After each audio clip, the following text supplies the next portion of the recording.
کہ ڈی چوک تک جائیں گے، یہ بشریٰ بی بی کا تھا یا کہ علی امین کا تھا یا کہ آپ کی پوری تنظیم کا تھا؟ نہیں، یہ تو پارٹی کا فیصلہ تھا کہ ڈی چوک جانا ہے، لیکن جب وہ بیرسٹر گور صاحب اور بیرسٹر سیف صاحب جب خان صاحب سے ملے اور انہوں نے خان صاحب سے بات کی، پوری صورتحال سامنے رکھی کہ لوگ بہت زیادہ نکلیں گے اور ڈی چوک میں جانا ہمارے لیے کیسا ہوگا کہ اگر حکومت منع کرے، تو خان صاحب کی طرف سے وہ ان کے مطابق، میرے علم میں نہیں ہے لیکن وہ یہ کہہ رہے ہیں کہ خان صاحب نے کہہ دیا کہ اگر حکومت سے بات ہوتی ہے، سنجرانی کے پاس بھی بیٹھنے کا کہا گیا تو آپ وہیں پہ بیٹھ جائیں اور پرامن رہ کے اپنا احتجاج کریں۔ تو یہ تو خان صاحب کی طرف سے انسٹرکشن آئی تھی، جو بیرسٹر سیف نے بھی کہا ہے اور بیرسٹر گور صاحب نے بھی کہا ہے، لیکن ان کا یہ کہنا ہے جو پولیٹیکل کمیٹی کے اندر جو بات رکھی گئی تھی ان کی طرف سے، کچھ چینل پہ آئے بھی ہے سیف صاحب، وہ یہ کہہ رہے تھے کہ یہ بات جب بشریٰ بی بی کے سامنے رکھی گئی تو انہوں نے کہا کہ مجھے یقین نہیں آ رہا اور میری بات کرائی جائے۔ آئی ڈونٹ نو اب یہ صحیح ہے غلط ہے جو بھی ہے، لیکن ان کی بالکل ضد تھی کہ ڈی چوک ہی جانا ہے، کیونکہ خان صاحب نے کہا کہ ڈی چوک جانا ہے۔ اس کے بعد جو فیصلہ آیا وہ ہم تک نہیں پہنچا ہے۔ تو اب یہ میں اگین یہ کہوں گا کہ ٹھیک ہے، بشریٰ بی بی کے جذبات ہیں، ان کا شوہر جیل میں ہے، وہ بالکل یہ جذبات شو کرتی کیونکہ انہوں نے جو ورکرز ہیں ان کو موٹیویٹ کیا تھا، لیکن یہاں آ کے جو پولیٹیکل پارٹی تھی ہماری، جو مرکزی پارٹی تھی، اس کی یہ کوئی ون مین شو تو نہیں ہو سکتا ہے نا۔ یہ تو ڈی چوک کے بارے میں بی بی کی رائے تھی، یہ تو ڈی چوک کے بارے میں بی بی کی رائے تھی۔ علی امین گنڈاپور صاحب کی کیا رائے تھی؟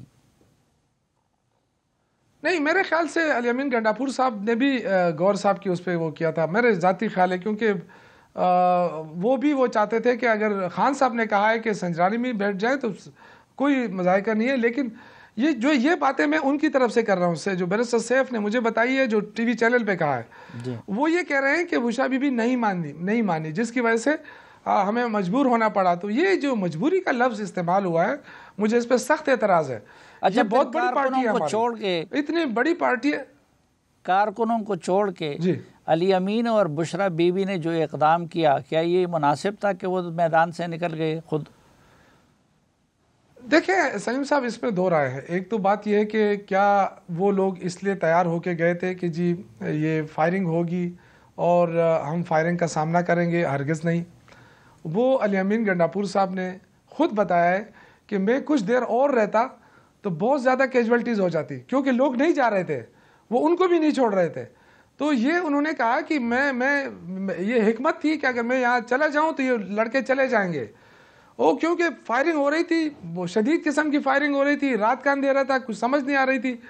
تو انہوں نے کہا کہ میں وہاں رہتا تو کیجولٹیز بہت زیادہ ہو جاتی، اس لیے مجھے مجبوراً نکلنا پڑا۔ تو وہ کسی خوف کی وجہ سے نہیں نکلے تھے، انہوں نے ورکروں کی جانیں بچانے کے لیے، کیونکہ میں نے آپ سے کہا نا کہ کوئی آندھی طوفان نہیں تھا یا کوئی بارش تھی کہ لوگ بھاگ گئے، ایک گولیاں تھیں، اور یہ سیاسی ورکر اس کے لیے ٹرین تو نہیں ہے، نہ ہم نے ان کو ٹرین کیا تھا کہ گولی سے کیسے بچنا ہے، نہ ہمارے پاس کوئی ایسا اسلحہ تھا جو مقابلہ کیا جا سکتا۔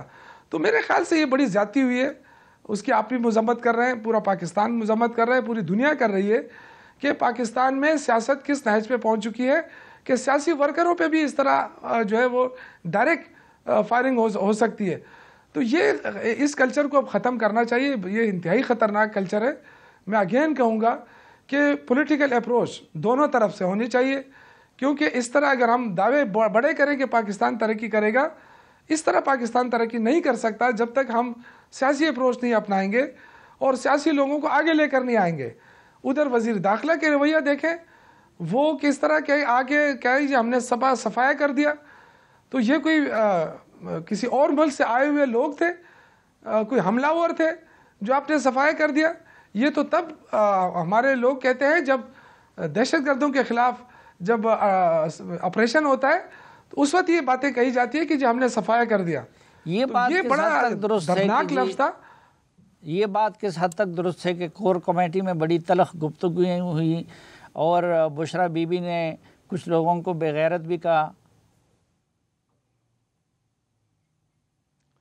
صافی صاحب، میرے علم میں یہ نہیں ہے، کیونکہ میں کور کمیٹی کا ممبر نہیں ہوں۔ جو کچھ سنا ہے آپ نے سنا ہے، میں نے بھی سوشل میڈیا پہ دیکھا ہے، میڈیا پہ دیکھا ہے۔ اب یہ کون اس طرح کی خبریں پھیلا رہا ہے، آئی ڈونٹ نو اس میں کتنی حقیقت ہے، کیونکہ میں اس کمیٹی میں نہیں تھا، میں شانگلہ میں تھا. میں رات کو بڑی دیر سے آیا ہوں، آپ کو بھی پتہ ہے. اور میری صبح آج کسی سے ملاقات ابھی تک نہیں ہوئی ہے. اور دیکھیں میں نے اگین کہا ہے کہ پولیٹیکل پارٹی ہیں ہم، اور پولیٹیکل پارٹی بن کر ہی فیصلے کرنے چاہیے. اگر کور کمیٹی ہے تو کور کمیٹی اپنے بیٹھ کے اپنے خامیوں اپنی غلطیوں پہ نظر ثانی کرے اور آگے کا لائحہ عمل دیں. ابھی تک کوئی آگے کا لائحہ عمل سامنے نہیں آیا ہے پارٹی کی طرف سے.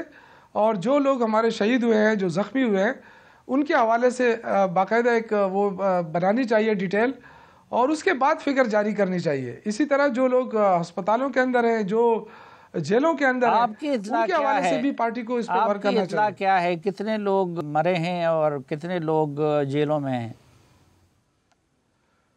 دیکھیے یہ جس نے بھی یہ فگرز دیے ہیں، میرے خیال سے ایگزیجریشن ہوگی کہ میں زیادہ بھی ہو سکتے ہیں، کم بھی ہو سکتے ہیں، کیونکہ 3-4 دن اس میں مزید لگیں گے.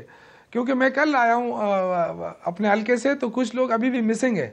اب یا وہ تو جیل میں ہوں گے یا پھر وہ مارے گئے ہوں گے. دونوں صورتیں ہو سکتی ہیں. تو وہ لوگ پھر رہے ہیں، مختلف تھانوں میں جا رہے ہیں، وہ پوچھ رہے ہیں کہ جی ہمارے لوگ کہاں ہیں.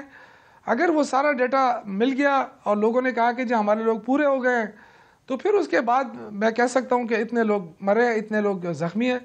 کیونکہ اس وقت بہت سارے لوگ مسنگ ہیں، اور جب وہ اس مسنگ میں ہیں اب تو اس کا کیا شوکت جواز یوسفزئی ہوگا صاحب، ہمارے کچھ پاس. لوگ اس کو صرف پختونوں سے جوڑ رہے ہیں، اس کو لسانی رنگ دے رہے ہیں، اور وہ یہ سوال اٹھاتے ہیں کہ جی پختونوں کو ہر مرتبہ قربانی کا بکرا بنایا جاتا ہے ان کو لا کے، اور دوسرے صوبوں کے لوگ قربانی میں اتنے آگے نہیں ہوتے. دیکھیں یہ تو ہر صوبے کی اپنی ایک وہ ہوتی ہے. اس میں پختون اور پنجابی اور یہ کہنا یہ غلط ہے، کیونکہ ہماری تحریک انصاف جو ہے یہ قومی پارٹی ہے. اس میں چاروں صوبوں، آزاد کشمیر، گلگت بلتستان، سب ہمارے پاس اکثریت ہے. اگر آج بھی الیکشن آپ شفاف الیکشن ہو جائیں تو ان چاروں صوبوں میں تحریک انصاف جیت جائے گی. لیکن آپ کو پتہ ہے کہ الیکشن شفاف نہیں ہوئے، اس طرح کی باتیں کہنا میرے خیال سے درست نہیں ہوں گی. کیونکہ اگر پنجاب میں مارشل لا نہ لگتا، اگر پنجاب کے اندر لوگوں پہ تشدد نہ ہوتا، راستے بند نہ ہوتے، تو آپ دیکھتے سب سے زیادہ پنجاب سے لوگ نکلتے. اور یہ پختونوں کے ساتھ جوڑنا، یہی تو میں کہہ رہا ہوں کہ نفرتیں نہ پھیلائی جائے اپنی ذاتی مقاصد حاصل کرنے کے لیے. آپ دیکھیں کہ جو الیکشن ہوئے ہیں اس میں خیبر پختونخوا میں 90% سے زیادہ تحریک انصاف کے لوگ آئے، تو ڈیفینیٹلی یہاں سے زیادہ لوگ ہی نکل سکتے ہیں. اور میں یہ کہوں گا کہ اس کو لسانی اس سے نہ جوڑا جائے. یہ پاکستان میں پہلے آلریڈی بہت ساری لسانیت سے بھرپور وہ ہوئے ہیں، معاملات ہوئے ہیں. اللہ نے فضل کیا ہے، اس کو دوبارہ اس کو ہوا نہیں دینی چاہیے ہمیں. کچھ لوگ یہ الزام لگاتے ہیں کہ جی وزیر اعلیٰ صاحب وکٹ کے دونوں طرف کھیل رہے ہیں. اس بارے میں آپ کی کیا رائے ہے؟ نہیں دیکھیں دونوں طرف کیسے کھیل رہے ہیں. ایک طرف دیکھیں اتنا، اگر دونوں طرف کھیلتے تو پھر پھنس جاتے. ایک طرف وہ حکومت چلا رہے ہیں، حکومت پہ بھی ان کی بہت سارے اقدامات انہوں نے کیے ہیں، جیسے صحت کارڈ کا دوبارہ اجرا کرنا، پھر تعلیمی کارڈ کا دینا کہ تاکہ سارے لوگ سب لوگوں کو تعلیم کی سہولتیں میسر ہوں. اسی طرح سوشل ویلفیئر ڈپارٹمنٹ نے جو تو اس کی کیا وجہ ہے؟ دونوں مرتبہ وہ آسانی کے ساتھ گرفتار ہو سکتے تھے، اس مرتبہ تو جاتے ہوئے منال تک ان کو اسلام آباد پولیس نے اسکارٹ بھی کیا، تو ان کو پھر جانے کیوں دیا جاتا ہے؟ یہ دوسری مرتبہ ہو گیا. نہیں دیکھیں اگر دونوں طرف وکٹ کے کھیلتے تو پھر وہ سب سے پہلے تو وہ صوبائی صدارت چھوڑ دیتے اور وہ کہتے کہ یار میں وزیر اعلیٰ ہوں، مجھے چھوڑ دے کہ میں حکومت چلاؤں. اور پھر دوسری بات یہ کہ وہ اتنی سختیاں نہ جھیلتے. دو راتیں انہوں نے اس کنٹینر میں کیے ہیں، گاڑی کے اندر کے. میں خود گواہ ہوں اس چیز کا کہ وہ پوری رات نہیں سوئیں. تو اگر وہ دونوں طرف کھیلتے تو ان کو بڑی سہولتیں ملتی، لیکن وہ کوئی سہولت انہیں نہیں ملی. جس طرح دوسرے لوگوں کے ساتھ سلوک ہوا اس طرح ان کو بھی اسی طرح مصیبت جھیلنی پڑی. کیسے گرفتار نہیں ہوئے یہ تو یہ چیزیں تو اب سیکورٹی کے جو لوگ ہیں، پولیس سے، پنجاب پولیس سے، اسلام آباد پولیس، ان سے پتہ کیا جائے. کیونکہ میرے علم میں ایسی کوئی بات نہیں. ان کی جدوجہد رہی ہے اور کتنی مشکل صورتحال سے وہ گزر کر یہاں تک پہنچے ہیں. ورکر آپ کا غصہ ہے جو کچھ ہوا اس پہ؟ بہت زیادہ غصہ بھی ہے، بہت زیادہ جذباتی بھی ہے. اور اس لیے بھی ہے کہ بہت سارے نوجوان جو ہے وہ میں نے آپ سے کہا مسنگ ہے، اور ان کی فیملیز پریشان ہیں. اور پھر آگے سے حکومت کہتی ہے کہ جی کوئی گولی نہیں چلی، بہت سارے زخمی ہیں اور ہسپتالوں میں پڑے ہیں.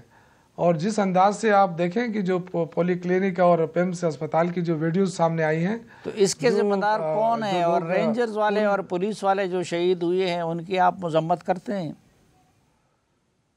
میں شدید الفاظ میں مذمت کرتا ہوں. رینجرز اور پولیس اور ورکرز یہ ہمارے بچے ہیں، ہمارے بھائی ہیں. کس نے رینجرز کو آگے کیا ہے؟ کس نے ورکروں کے اوپر گولی چلانے کا حکم دیا؟ یہ ساری چیزوں کا میں کہتا ہوں کہ عدالتی تحقیقات ہونی چاہیے، کیونکہ یہ پہلی مرتبہ اس طرح ہوا ہے. اور اس کا اگر عدالتی تحقیقات نہ ہوئی تو یہ جس طرح ماڈل ٹاؤن کے اندر ہوا، اور وہی شہباز شریف اس وقت وزیر اعلیٰ تھے، اور اس کی تحقیقات جو ہوئی وہ بھی ایسے ہوئی کہ اس پہ عمل درآمد نہیں کرایا جا سکا. اور اس کے بعد یہ جو ہوا ہے، یہاں آج بھی شہباز شریف ہے. تو میرے خیال سے اس چیز کی تحقیقات ہونی چاہیے کہ ان کو خون کی لت کیوں لگی ہے، یہ کیوں سیاسی فیصلے نہیں کر پا رہے، کیوں یہ اپنے جذبات پہ قابو نہیں پا رہے. یہ تو بلڈ پریشر کے مریض ہیں. یہ تو جب تقریر کرتے ہیں مائک بھی توڑ دیتے ہیں. یہ جب تقریر کرتے ہیں تو کہتے ہیں زرداری کو گھسیٹوں گا، پھر اس کے بعد ٹھس ہو جاتے ہیں. تو اس طرح جو ہے نا، یہ بلڈ پریشر کے جو مریض بن کے ہمارے سروں پہ تھوپے گئے ہیں. اس سے ملک کو نقصان ہو رہا ہے. یہ خدا کے لیے سارے ہر جگہ ہر پارٹی کو یہ سوچنا چاہیے کہ ہم سیاسی لوگوں کو پیچھے دھکیل رہے ہیں اور ایسے لوگوں کو آگے لا رہے ہیں جس سے پاکستان کی بدنامی بھی ہو رہی ہے اور پاکستان کے لیے مشکلات کھڑی ہو رہی ہے. تو علی امین صاحب کو کیا بنزلہ حق ہے جو کہتے ہیں کہ ہم گولی کا جواب گولی سے دیں گے اور یہ کریں گے وہ کریں گے؟ بھی بیماری ہے ان کو؟ دیکھیں، میں سمجھتا ہوں کہ ہمیں ہمارے لیڈرشپ کو، دیکھو یہ پرامن پارٹی ہے، جمہوری پارٹی ہے، بڑے اسٹرگل کر کے ہم آئے ہیں. 96 سے اس پارٹی کے ساتھ وابستہ ہیں. بہت سارے لوگ اس پارٹی کے ساتھ وابستہ ہیں اور بہت مشکلات بھی دیکھی ہیں، مخالفت بھی دیکھی ہے، لیکن پارٹی کے ساتھ جڑے رہے ہیں. علی امین گڈا پرانا ورکر ہے، اور وہ جو ان کی جو تلخی ہے زبان میں یا لہجے میں، وہ ایک رد عمل ہے. کیونکہ انسان جب کچھ نہیں کر سکتا نا تو پھر رد عمل ہی شو کر سکتا ہے. اب میں نہیں سمجھتا کہ وہ بندوق لے کے آ جائے گا کہ جی ہاں میں نے اس کو بھی مار رہا ہے جو مجھے مارے گا. یہ ایک سیاسی الفاظ کی گولہ باری ہو سکتی ہے، لیکن یہ رد عمل ہے. اور میرے خیال سے ہمیں یہاں تک بھی نہیں جانا چاہیے، کیونکہ بہت ساری مشکلات عمران خان کے لیے کھڑی ہو رہی ہے ہماری وجہ سے. اگر ہم اس دھرنے کو ہم کامیاب کرا سکتے تھے، اس دھرنے کو ہم فروٹفل بنا سکتے تھے، عمران خان کے لیے بڑی آسانیاں پیدا کر سکتے تھے، لیکن ہم نے یہ موقع ضائع کیا. اب یہ کہ ہمیں آگے دیکھنا ہے کہ اگر اگلی تاریخ ہمیں ملتی ہے اعلان کی، احتجاج کی، تو ہم اس کو کیسے کامیاب بنا سکتے ہیں. سیاسی لوگ اسی طرح آگے چلتے ہیں. سیاسی لوگ جو ہے غلطیاں بھی کرتے ہیں، اس غلطیوں سے سیکھتے بھی ہیں. تو ابھی ہمیں مزید غلطیاں کرنے کی بجائے، جذباتی ہونے کی بجائے، ہمیں سوچ سمجھ کر پولیٹیکل اپروچ کے ساتھ آگے بڑھ کر وہ کام کرنا ہے جس سے عمران خان کو فائدہ ہو اور ملک کو فائدہ ہو.